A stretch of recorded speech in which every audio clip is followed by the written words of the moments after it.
Hello, YouTubers. My name is David from the podcast Casual Mode on the FNX Network, and alongside me is my co-host Jeremy. And we are going to talk about our picks for the Big 12 and Mountain West Conference tournaments. Yes, we are. We're also going to talk a little bit about the SEC side just because it's so hilarious to talk about with one hyper dominant team. But for this podcast, we are not alone because I present to you Casual Mode's official postseason sports correspondent, my big brother, Robbie J. Hello, everyone. A postseason sports correspondent. Yeah? Yeah. Well, he joined me, just this past year on the NCAA Bowl prediction stuff, so why not? Roll with it. Okay, anyways, I will do a little introduction for both of the tournaments. The Big 12 and Mountain West Conference tournaments are each going to have 10 teams in the tournament. Yes, I understand that the Mountain West Conference has 11 teams, but San Jose State was ineligible by the NCAA. I had originally thought that the reason why that San Jose State was left out was because the Mountain West Conference as a whole decided that San Jose State should not embarrass themselves any further, but I digress. Well, let's kick it off with the team of one true champion that almost ended up being a team of two true co-champions for the second time this school year. So, Oklahoma State was not the champion? No. No, unfortunately, although it was pretty close. Of course, ended up the number one seed was the outright regular season champion, Kansas. The number two seed for the Big 12 championship tournament is Iowa State, and the number three ended up being Oklahoma. Both Kansas and Iowa State did get a bye. Oklahoma and Baylor, who was the number four seed, in a way kind of got a bye because they don't have to play until the 12th. But that's their first game, so it's kind of not really a bye. Kansas is going to end up playing the winner on the 11th of Kansas State versus TCU. Both teams have been kind of up and down. Well, and TCU's kind of had a disadvantage of sorts because their actual home court is being renovated, so they had to use one of the Fort Worth High School gymnasiums this season while their actual home courts, like I said, been renovated. So, yeah, I did watch those games, and it's not a bad looking court by any means by any stretch of the imagination. Yeah, it's kind of like there's a school up in the Tulsa area, Union. They have a big multi-purpose. They call it the UMAC, Union Multipurpose Activity Center. It's like a mini version of Madison Square Garden or Chesapeake Arena in the city. So it's a pretty good size court. Why they couldn't just use like the Dallas Mavericks stadium whenever they weren't using it, I have no idea. But who knows? Anyway, Kansas State comes into this as the number 8 seed. TCU as the number 9 seed, with both teams having similar fates over the course of the season. This is going to be kind of a tough one, a really close one to pick, I think. Personally, I wouldn't mind seeing Kansas State win it. They'll set up another Sunflower Smackdown on Thursday the 12th. Well, see, I'm going to have to disagree with that because if that were to happen, Kansas State would have to incredibly make sure security was beefed up in case something happened there. So, since I don't want anybody to get hurt in the court storming for the possible second time this year, I would like my Horned Frogs to go and face Kansas on the 12th. I would much prefer that. Yeah, I'm a big fan of that too. I go with TCU myself. Besides that, we all know TCU is doing really, really great on the football side. It'd be nice if their basketball side did really, really well too. Alright, the second game for Wednesday the 11th is going to be the Battle of Texas. Number 7 Texas versus number 10 seeded Texas Tech. Now, Texas is one of those teams that's on the bubble to get into the NCAA tournament, and by God, do they need a real good showing in this tournament in order to even get a sniff at being in the big dance. To use a WWE term, they need a push. Yes, they need a definite push, and so unfortunately, I think Texas has been pushing really hard recently. trying to get some good wins in at the end of the regular season. I don't know if that momentum is going to follow them into the tournament. As much as I particularly am not very fond of Texas Tech, and in fact have declared Canley upon them for various different reasons. If you don't know what Canley is, read the Dune series.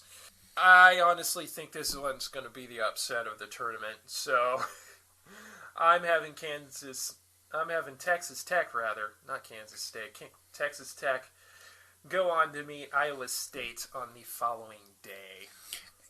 And as much as it pains for me to say this, being a tried and true Oklahoma fan, Sooner born, Sooner bred, all that's good stuff.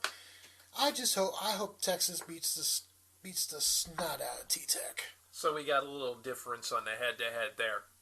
And if I'm going to be a tiebreaker on this one, I'm going to say I think that Texas Tech hasn't really had that great of a season, especially in a very up Big 12. Lucky you guys. Yeah. I would go with Texas on this one to advance. All right.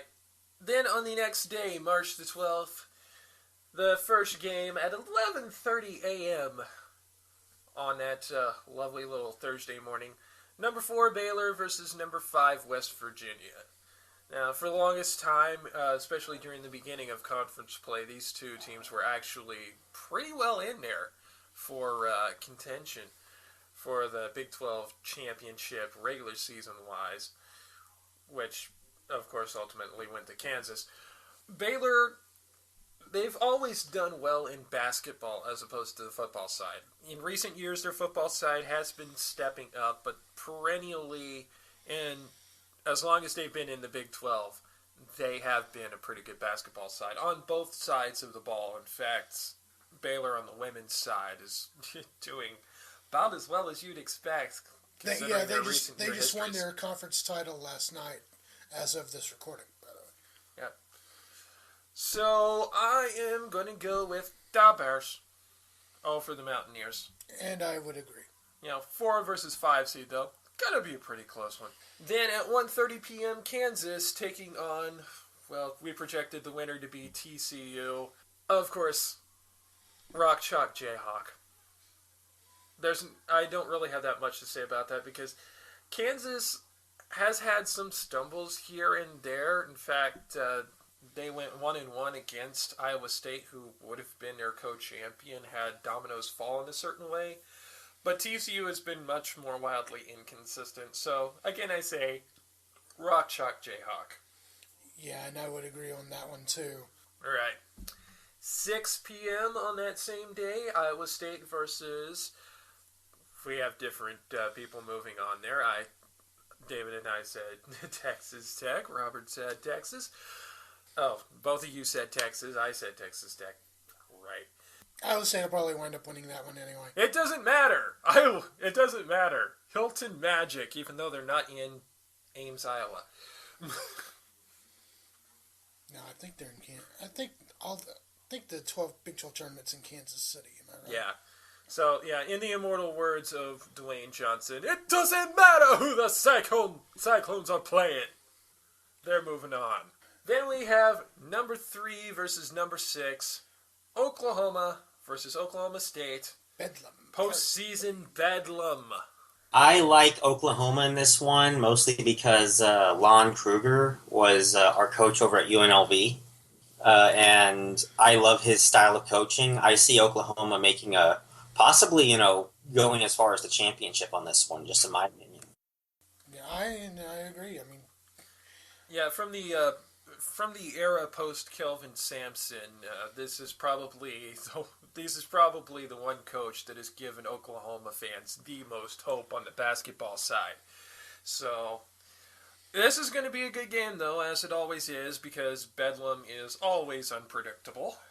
But I'm going to go with the crowd here.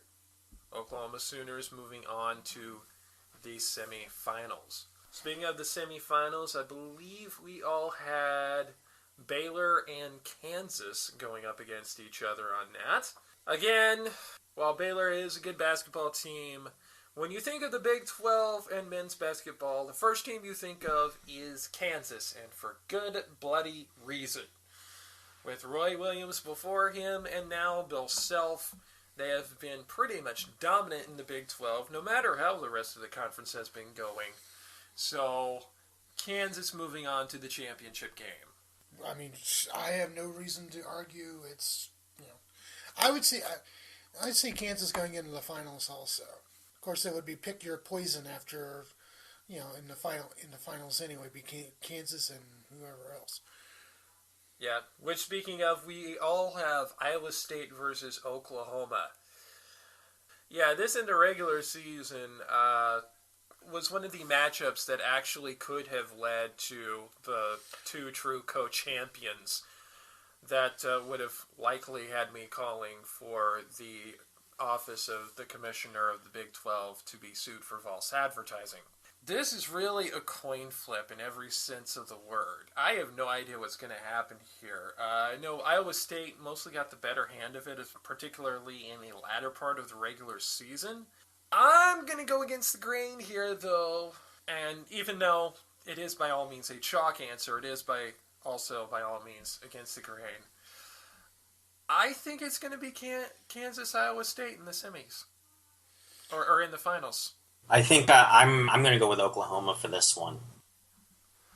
I don't know. It's going to be close. It could probably go to overtime, but I like Oklahoma and Kansas. And of course, if we go to overtime, we'll say, okay, I'll take 2 in the under.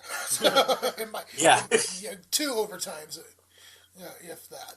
So I'll go to the Sooners on that one. All right, so the finals, we have 2 possible matchups here. We have Kansas, Iowa State, or Kansas, Oklahoma. Really, this is Schrodinger's conference finals. we won't know which it really is going to be until the waveform collapses and the box is opened. But either way, I can tell you this: game's going to be good. I believe I was the one who had Kansas, Iowa State. In the event that that's the one that happens, I'm going with Kansas. In the event that it's Kansas, Oklahoma, I'm going with Kansas.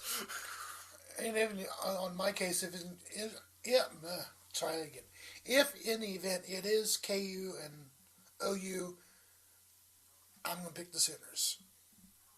You were such a homer. No reason to vote. No reason to go against the Sooners. You were such a homer. Of course. I'm going to go with Kansas over Oklahoma. Whatever happens, this is going to be one hell of a tournament. This is going to be one freaking fun tournament to watch. Because there are just so many games in here that you don't know what's going to happen. Well, going from probably the best high major or mid-high major conference to the worst. The Mountain West Conference has definitely had a down year this season, and I'm not going to lie, it's definitely not looking good. We're hoping to get 3 teams in, and many are probably wondering, well, 3 teams is kind of average for the Mountain West in a down season. Yeah, but the seedings are a real pain in the ass. I mean, San Diego State is fighting not to become second-round bait to Kentucky, for example. And that would not be an enviable fate, no. No, it wouldn't. And I'm pretty sure that they're going to try to at least get, they're going to try to at least try to win the championship in order to try to keep themselves from getting that unenviable 8 or 9 seed come the NCAA tournament, because they could wind up facing Kentucky in the second round, and nobody wants to face Kentucky in any round without a lot of momentum behind them. Boise State, though, is in pretty good chance for a relatively high seed, considering, if I remember correctly, they did take the regular season championship. Not really. It's all comes down to who they played, and I'm going to go straight to the tournament and talk about that. Like I said, there are 10 teams. The quintessential losers, San Jose State, not so much the college, but the team itself, was ineligible for postseason play, and they would have likely been the 11 seed, considering they were a horrible 0-18 in conference play for a overall record of 2-28. giving them an RPI of, I believe, 331 or 351, something like that. It was fifth to last. I know that. So if they were in the NFL draft, they would have been on the clock a long time ago. And if they were in Mr. Popo's pecking order, they'd be before you. Yeah, pretty much. I'm just gonna go straight to the tournament here and go with this 10-team tournament. I'll start with the 2 play-in games. We call them play-in games because back when we had 9 teams, we always called that first round a play-in game.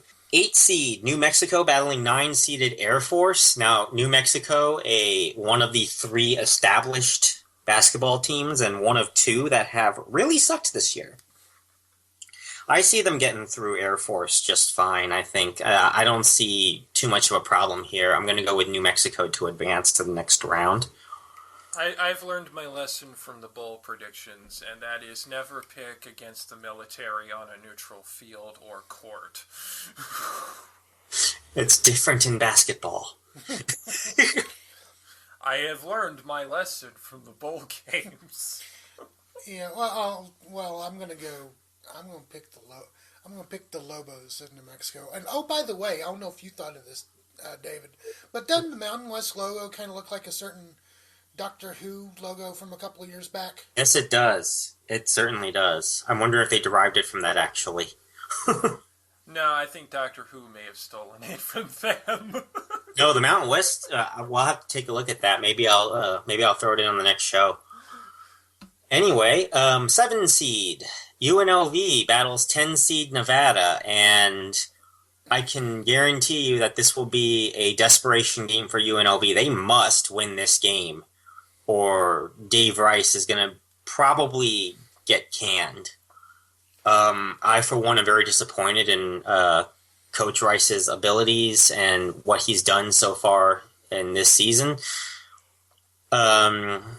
They've definitely gone backwards. I mean, they have the win over Arizona, but that's about it. I'm gonna go with UNLV though to beat Nevada. Just looking at the schedule, UNLV tends to do better in these tournaments, mainly because the tournament is in Vegas. Yeah. So I'm gonna go with UNLV to beat home court advantage. Yeah, pretty much. No matter what happens, I can tell you this: people are going to be betting on this game like crazy. This will be the gambler's game, and not just because it's the 2 Nevada teams. Yeah, and plus also, UNLV is probably going to have the "Let's win one for Tark" behind them too. Well, we could see if that win one for Tark moves forward in the tournament. All right, so the first game would be Colorado State and Fresno in the quarterfinals. Fresno State would have faced San Jose State, but they're going to get that bye because San Jose State is ineligible. And it looks like for this one, Fresno State just doesn't have the talent there. I'm going with Colorado State on this one to advance to the semifinals. Yeah, I'm not going to argue that too much. Fresno State, really good on the football side. I have no idea how their basketball side goes.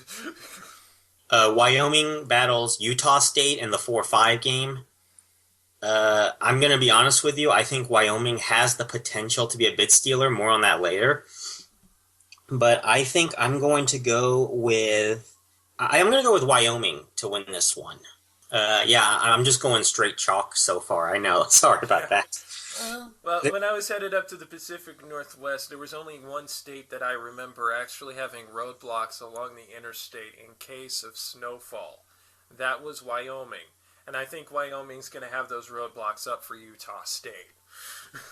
Probably. In the 1-8 game, we got Boise State against the predicted New Mexico. Gee, I wonder who we're going to predict to win this one. Could it be the Broncos? Yeah.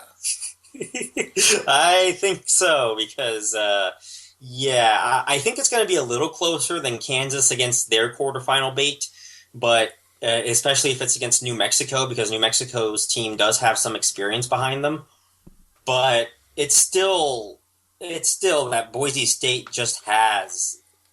they have a lot of momentum going with them right now. And they're right now on the bubble. So they need to find a way to get committee to select them even if they don't win the conference tournament. And a good start would be actually beating the teams that you're supposed to beat. Right now, they are in bracketology an 11 seed. San Diego State is a 7 seed, and Colorado State is a 10 seed. Wait a minute. Boise State won the regular season championship, and Right. they're lower seeded than San Diego State? Right. It's all down to who they played in the out of conference as well. You have to remember that. And plus, Boise State tied with San Diego State in the regular season, and they just won the tiebreaker. Well, at least they have a tiebreaker. Big 12! So, in the 2-7 game in the quarterfinals, we have San Diego State and UNLV. Now, had it not been that I can see San Diego State is on the 7 line right now, if they were on the 4 or 5 line, I think they could probably get lazy here. And with UNLV having a lot to prove and being on the home court, I would give the edge to UNLV in this one. But San Diego State is fighting to not become Kentucky bait in the second round. I think that they're going to definitely show up for this game and take out UNLV, if only to save themselves from dropping to that unenviable 8-9 position and finding themselves on the wrong end of a Kentucky, a Virginia, or a Duke, or even a Villanova in the next round, in that second round. This is the time where teams love to step up to try and prove they should be where they should be, or in some cases possibly slack off to prove that they don't want to be where they should be. And this is going to be one of those cases where San Diego is definitely going to be trying to do the former rather than the latter. Right, so it's all chalk heading into the semifinals. Semifinals, Boise State and Wyoming, and I'm going to surprise you on this one. I think that Wyoming is going to beat Boise State in overtime. I say that because I don't see Boise State having enough offensive capabilities and I think Wyoming could get lucky very quickly and whatnot. And not to mention that Wyoming will have less of a drive coming to Vegas than Boise will. Well, I wouldn't be surprised if Wyoming won the game. I'm actually thinking about this. Do I really want to take Wyoming over Boise on this one? Well, sometimes on listening to the sports analyst, I've actually heard Boise State being favorably spoken of as one of those teams who maybe not necessarily beat Kentucky, but could at the very least give them a heck of a lot of trouble just from their play style. Yeah, but I mean, it all comes down to play styles as well. Wyoming is one of those teams that could give Boise State some problems as well. They actually won their home game against Boise State 65-54 in their one and only meeting. So I don't know. Just by looking at the game itself and stuff, I know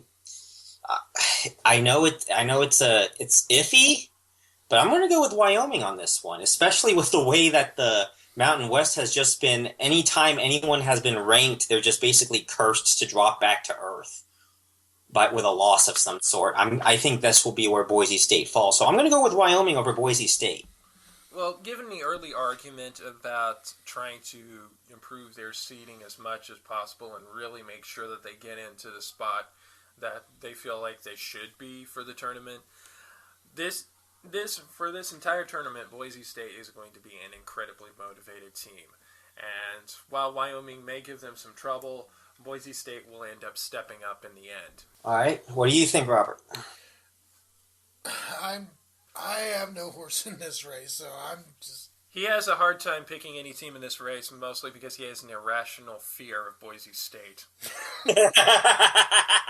I have no idea why. Jeez, I wonder. Yeah. Okay, the 2-3 game is San Diego State taking on Colorado State. And I'm going to go with San Diego State on this one. Experience, blah, blah. You get the idea. I always think that experience takes you far in the Mountain West. San Diego State is more established. Colorado State is getting there, but it's just not there. I'm going with San Diego State to win this one. And yet again, we also have the argument come into play about really trying to force themselves into a more favorable seeding for San Diego State's case. Right. And finally, for the Mountain West Championship, San Diego State versus either Boise or Wyoming. I'll take my pick between San Diego State and Wyoming. I am going to go with, I think it'll be close. I think Wyoming is going to try to steal it, but I'm going to go with San Diego State to win. Well, by this time, assuming that the final is San Diego State, Boise State, by this time, Boise State will pretty much punch their ticket definitely into the championship, solidify themselves as a NCAA tournament contender.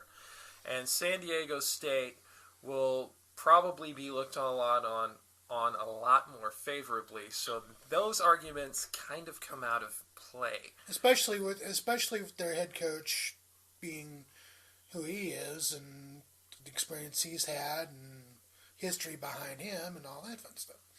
Yeah.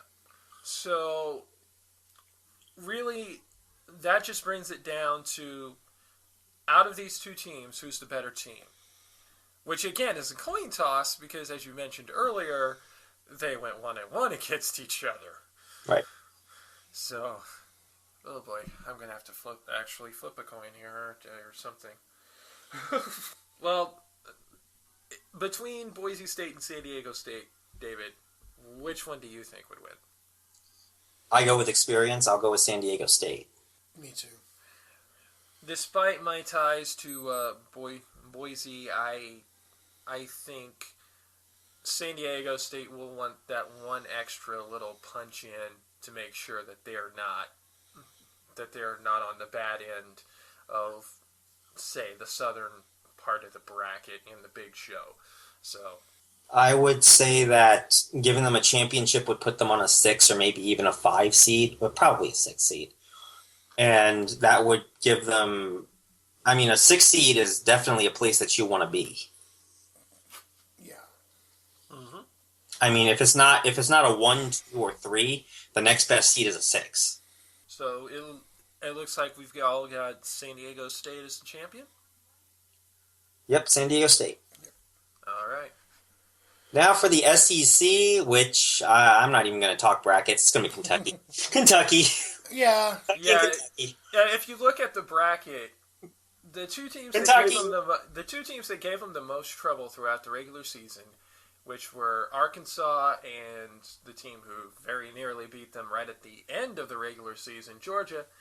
Kentucky would not play either one of those teams until the championship game. Why are we even analyzing this? Kentucky. That's pretty much all you got to say. Yeah. I do want to make a little note of the women's side on the SEC bracket, which actually has already concluded. A very good friend of Robert and mine's, goes by the username Dodger Zion on the internet, is a very big fan of South Carolina. So we would be remiss if we didn't note that the Lady Gamecocks, after making sure that they won their regular SEC championship, also tore through the tournament and handily won the postseason SEC championship, defeating SEC stalwarts and one of the two Duke-like teams of the women's game, Tennessee, in the process. And they are very, very likely to be one of the 1 seeds for the women's bracket. Congratulations to South Carolina's women's basketball team on their victory. And good luck in the tournament. Yeah. Yeah, in fact, it looks like they beat everybody by close to 20 points in their games as well. Wow, this sounds like an old school Connecticut here. Yeah, really. Yeah, their first game was against Arkansas. They beat them 58-36, so 22 points. Then they played LSU 74-54, which was exactly 20 points. And then they beat Tennessee for the championship 62-46, which is 16 points. So About, if I did my math right, about 19 points a game. Right. Kentucky's had some close games on their end on the men's side. But then we have South Carolina, who has been downright dominant, and for the longest time was one of the unbeatens on the women's side. And that goes to show a lot when we're talking a lot more about the SEC women's side than we are talking about the men's side. Well, yeah, because the SEC men's side bracket is just basically a giant Kentucky logo right now. The 2, 3, and 4 seeds are on the men's side are respectively Arkansas, Georgia, and LSU.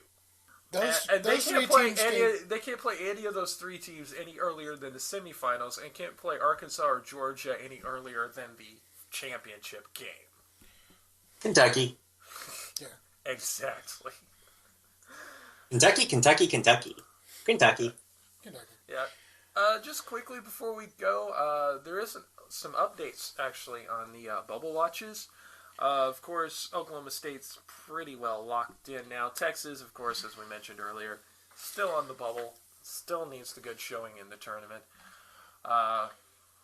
Both Colorado State and Boise State need good showings in the tournament as well for the Mountain West. I think if they both land in the semifinals, they both will probably get in. Yeah, that would pretty much lock them in very well. Of course, San Diego State is already locked in. It's just a matter of where. Right, and Lord knows they don't want to become Kentucky bait in the second round. So, and I would hate, and when it comes to the actual tournament time, which we'll discuss later on, I would hate to be the any of the 4 teams that are playing the first 4 to be the sacrificial lamb for Kentucky. I don't know. I think it'd be kind of funny if the first ever 16-1 upset ended up being the number 16 team that ends up playing Kentucky. Because that would be like the most improbable scenario in the history of ever. The one team that could beat the undefeated Wildcats is a team they never possibly could have thought they would have ever faced anywhere except in the NCAA tournament. Speaking of another brief low-end NCAA tournament note, we very nearly had a Southern Conference champion who was well sub 500. We had Furman was taking on Wofford yesterday as of the day of this recording, which would be Monday the 9th, for the Southern Conference Championship. Furman was going into it 11-21 and on a 3-game winning streak. If they had won, which, spoilers, they didn't, but if they had won, they would have been going into the tournament with the worst record in like 60 years. And probably in that playing game to play Kentucky. Yeah, exactly. Exactly. But alas, it was not to be, although it did come down to the wire. It's going to be an interesting tournament, y'all. Yeah, it will. So, everyone, just want to remind you, please follow us on Twitter my Twitter handle is ZeroSageHarporia. I am at Shadowbird712. And I am at RJ Kyle, that's Keil. And we want you to like us on Facebook at facebook.com/casualmodepodcast. Follow us on Tumblr at casualmodepodcast.tumblr.com. Check us out on the FNX network at fnx.network. And subscribe to us on YouTube. Until next time, I am David, everyone. I am Jeremy. And I am Robert. We'll see you later. Later, y'all.